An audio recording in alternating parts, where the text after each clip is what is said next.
The sponsor of my stream and podcast is DistroKid. If you want 10% off on your first subscription with DistroKid, release your music to the world on every major music platform. Make sure to go to my website, andrewvanzark.com, and click on the discount link under the tab of DistroKid. The information on this podcast is my opinion and some internet research. You don't know the power of the dark side. Welcome to Star Wars Chatter, hosted by Andrew Van Zark.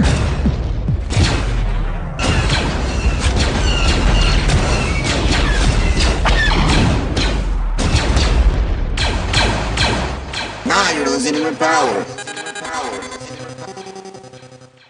Hello and welcome to the Star Wars Chatter. I'm Andrew Van Zark, and this is your safe space to discuss Star Wars and music. If you're listening on the AMP radio app from Amazon, it's where I do my live shows almost all the time. In fact, actually all the time. So make sure to head over to AMP if you're listening on this on Apple Podcast or Spotify Podcast, and you want to get into the fun. Today we're going to talk about The Bad Batch.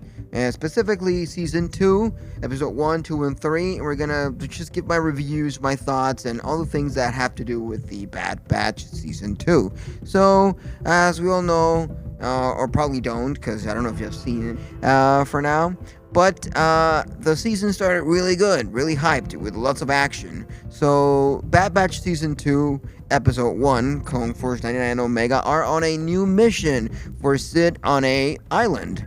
They fight giant sea creatures that look kind of like crabs or something like that. So to carry out their mission successfully, Omega successfully saves her friends from the giant creatures, the crabs.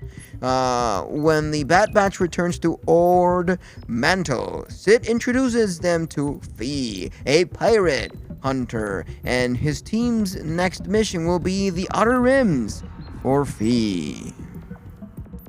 So Sid shows them a hologram, a Castle Sereno, the former home of Count Dooku. He is a Jedi who betrayed the Republic and led the Separatists in a war, because Count Dooku thought that the way things were running on the Order, the Temple Order and the Republic and all that was gonna end up in a bad way. Get worse, and it did got worse. So she tells them that Count Dooku is dead, and his entire war chest is up for grabs. The Empire is already trying to get its hands on it, but even others have a chance to get something out of it.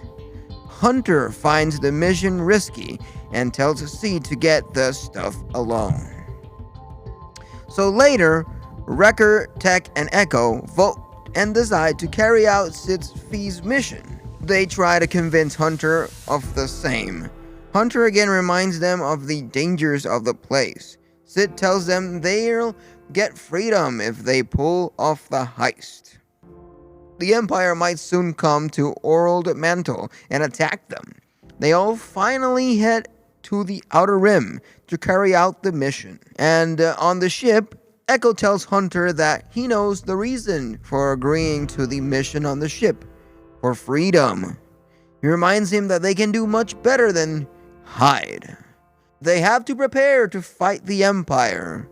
Hunter tells him that Omega doesn't deserve this kind of life, but Echo blames the situation entirely on Omega and says that taking her off Kamino was the right thing.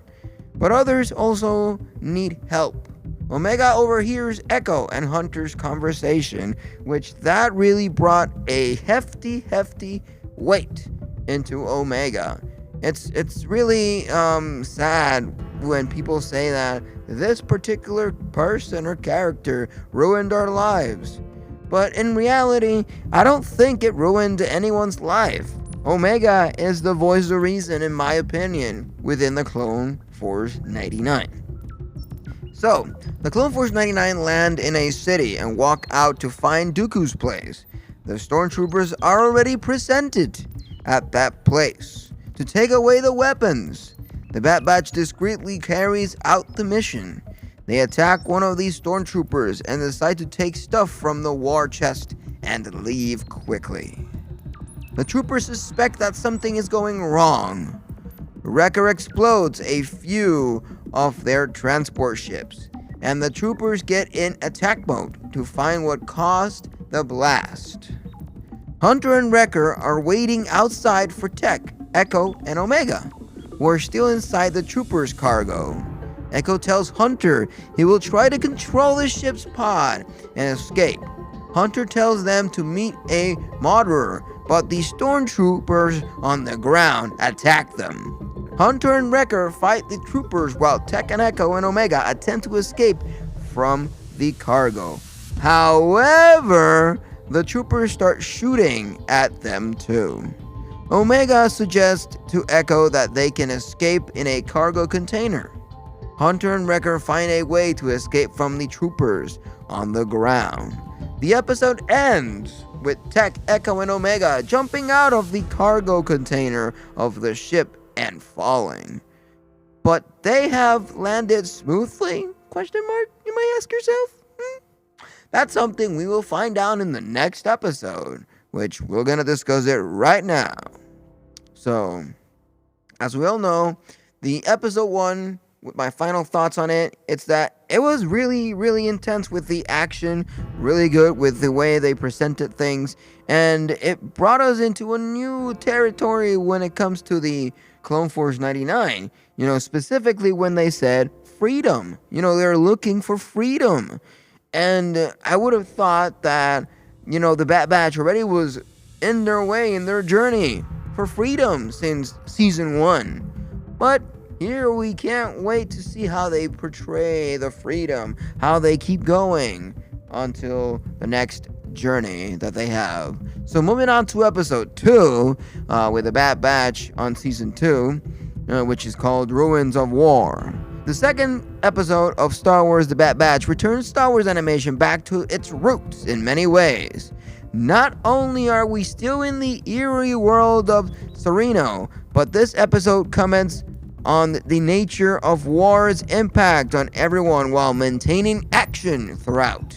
The previous left Echo, Tech, and Omega falling from the sky as Hunter and Wrecker sneaked through the ruins of Sereno, chased by the almost robotic Captain Wilco. We also had a surprised appearance of Hector Elioso as Romar Atto. And reminder that Omega is still a kid, even though she looks a bit older than season 1. So, from the very beginning, we see that the Bad Batch is in rough shape. Not only are they separated, but Tech is badly injured. The group is also unwilling to use deadly force against their fellow clones, which lead to a limited number of options from escape. As Tech, Echo, and Omega search for ways to escape, the suspicious group encounters Romar Atto, a native from Sereno, who reveals that Dooku even robbed his own people to try and keep power, which reminds me back when I saw Tales of the Jedi, with the ways that some cities were being oppressed by the Republic. And it's funny how Dooku was trying to stay away from those ways, and he ended up doing the same thing. You know what I mean? It's a really ironic thing. And the ruins of the city are heavily contrasted with the basic levels of kindness shown by both the Squat and the Romar. It is truly wonderful to see small acts of kindness, like giving someone a gift or helping them repair something, can become life-saving, like when they repair the data archive of Romar, So while the Bad Batch is obviously wary of those from Sereno, they still provide some level of assistance to Romar, even as they are being hunted.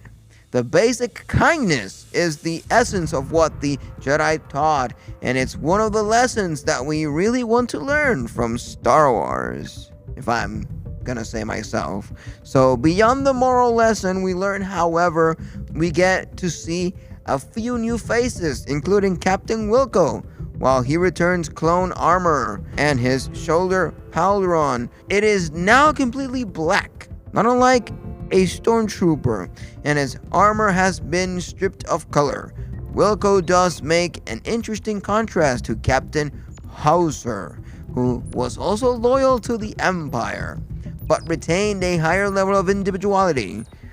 Whatever we thought of him, however, we did seem committed to doing his duty to its utmost efficiency and provided to be loyal to the Empire. As seen in other recent Star Wars projects such as Andor, the Empire is even more evil than ever than we initially expected. And when Vince Admiral Rampart kills Wilco in cold blood, we are reminded that the clones were only tools in the Empire's mind. While the rest of the episode was fast-paced and kept me on the edge of my seat, this ending propelled the episode to one of the most stunning out of all Star Wars. We knew the Empire was evil, but even with those such as Pung Krell as examples of evil Vice Admiral Rampart's emotionless response was chilling. So if episode 2 of Star Wars The Bad Batch can both be chilling and heartwarming at the same time, I think that alone would speak to the quality of storytelling being done here in The Bad Batch. While we not have agreed with Wilco's loyalties, Star Wars fans spend an entire series learning that each clone was worthy of basic respect, regardless of their origins. With the Empire turning on its loyal soldiers so quickly and the Empire's expansion, it seems like the Bad Batch is in a collision course. But this collision course isn't just with the Empire, but their brothers, as both Commander Cody and Crosshair are sure to track them down sooner than later.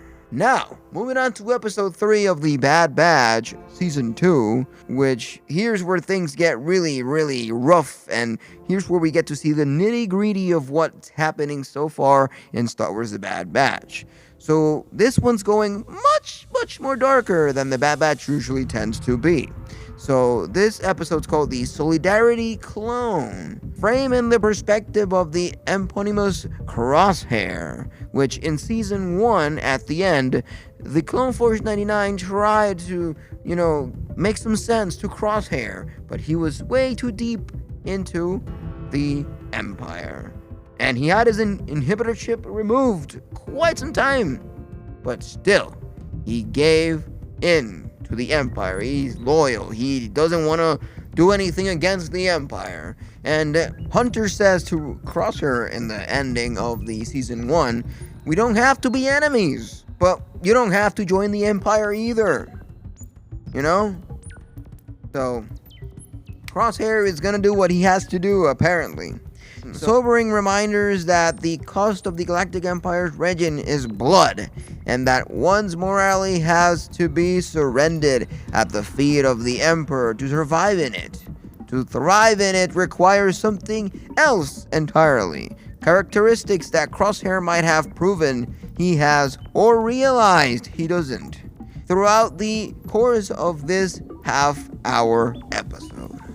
So let's recap that episode 3. We gotta get a bit more deep into it. So Clone Force 99 are nowhere to be seen this episode. The episode begins and ends with Crosshair alone in his bunk, dining alone and being summoned mid-meal by Vince Admiral Rampart. He is, and has always been, apart from the others. Other clones distrust him for his genetic mutations and his previous memberships of the Bad Batch. But he abandoned the team to serve the Empire. Now he has no allies left in his own ambitions. And speaking of the time when he was summoned mid-meal, most troopers around were like, nope, I don't want to be part of this. And he just walks away they walk away from the table, So Rampart needs Crosshair on its former separatist planet of Desix, where the leader, Tawny Amis, has made a hostage of the Imperial Governor, Groton, sent there to force her into bending the knees. She has a cadre of reprogrammed battle droids left over from the Clone Wars, which I find that interesting to see battle droids at this point, So she isn't afraid to use them at all. She wants independence for Desix. and Ramparts wants Crosshair under their command of Cody to make sure she doesn't get it. I do think that there should be independence. There should be different things. There are different planets, different places. It's like in going into real world, into, Earth. Every country, every place has its own sets of rules, government, laws, and everything, So why can't other planets be? Why does the Empire have to infiltrate every single place and just try to command it? For peace? No, there's no peace in that. That's like the Roman Empire when they just were grabbing everything, No, I am with Desix. I'm just gonna say it that way. But things don't turn out the way they should. So we hear chatter among the clones about the defense recruitment bill, and Cody tells Crosshair that many of the regs have been questioning Imperial rule after Order 66 and were going AWOL, many of them. Crosshair considers them traitors. Cody doesn't give away much about how he feels, but while one presumes it's differently, he nonetheless goes about his duty for now. The team infiltrates Desix under the guise of diplomatic envoy, but Tawny, who at one point quotes Count Dooku's, claims that the Republic would eventually be replaced by something way worse, sees through the ruse, and the droids attack the ship. Cody, Crosshair, and some grunts survive and begin to make their way through the buildings where Tawny's is holding Groton. A good chunk of the Solarity clone is a very impressive animated action sequence, if I might say. There's no banter here, as there usually is. Cody and Crosshair have an easy familiarity, rooted mainly in their competence, but they don't really crack jokes and play slapsticks as Clone Force 99 usually do. So the episode loses something there, I think, but it replaces it with a more serious depiction of what Imperial rule comprises, just like Andor did, and was pushing the same message. A reminder that the entire galaxy doesn't just suddenly submit to totalitarianism. It has to be brutalized and broken first. So when Crosshair and Cody reach the very top of the tower where Tawny is, she holds Groton at blaster point. Cody is only able to talk her down by promising her a peaceful resolution. But Groton, the second he is free, orders him to shoot her. He won't, but Crosshair doesn't care about peace whatsoever. Cody was actually gonna give in and say, we're gonna talk it out, we're gonna do some diplomacy, let's do things how they should go, But then goes Crosshair and blasts off his blaster. In my opinion, that really, disappointed me so much. I was expecting a nice conversation with Tawny and Cody and see where things can go, because they could have joined forces, they could have done something, but no, Crosshair and his loyalty to the Empire had to go and do things wrong. After they get back, we see throughout the whole trip back to the base where Cody is really disappointed with the way that Crosshair finished things off. And then the next day, he gets sent back to the Admiral, Vince, and gets told that he has to do another mission. And this time, he is the commander in the mission. So that means that there's no Cody in the way. He asked about Cody, and he said, Admiral Rampart said that Cody went AWOL. So that means that left and changed mind. Because one thing that Cody tells Crosshair is that one thing that separates a clone or a trooper from a battle droid is that we have a way to choose our things. We can make decisions. And sometimes we have to live with the consequences of our actions.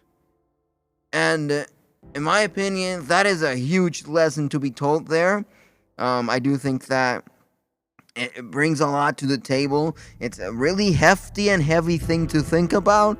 And honestly, if you ask me, I would have not done what Crosshair done, and I would have had a good talk with Tawny. But no, they had to destroy everything at Desix and do what they had to do, you know? Sure, whatever. It really distresses me, it really pisses me off. I do think that it was wrong, completely, in many shapes and forms. So, that is my recap and my review of episode 1, 2, and 3 of season 2 of The Bad Batch.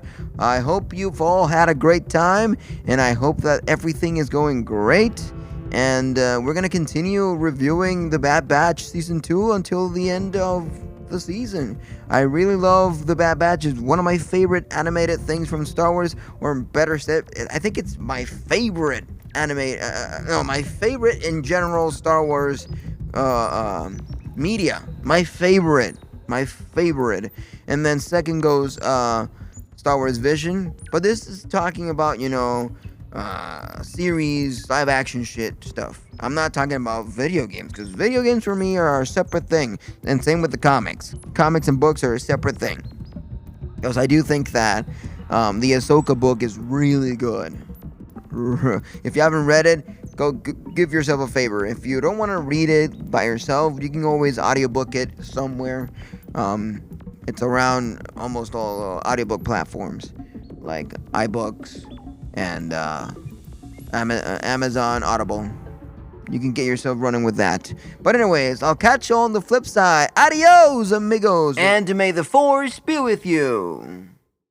The Force is with you, young Skywalker. But you are not a Jedi yet. This was Star Wars Chatter, your safe space with Star Wars, music, video games, and other geeky topics. Listen on AMP, the Amazon Radio app, and get yourself started by listening to my music on every major music platform under Andrew Van Zark. But if you want to have more information, go to my website, www.andrewvanzart.com, where you can find all my social medias, music, and everything else all in one page. Trust in the Force, no light speeding, and buckle up. Now you're listening with power. Power to the music, and may the Force be with you. TV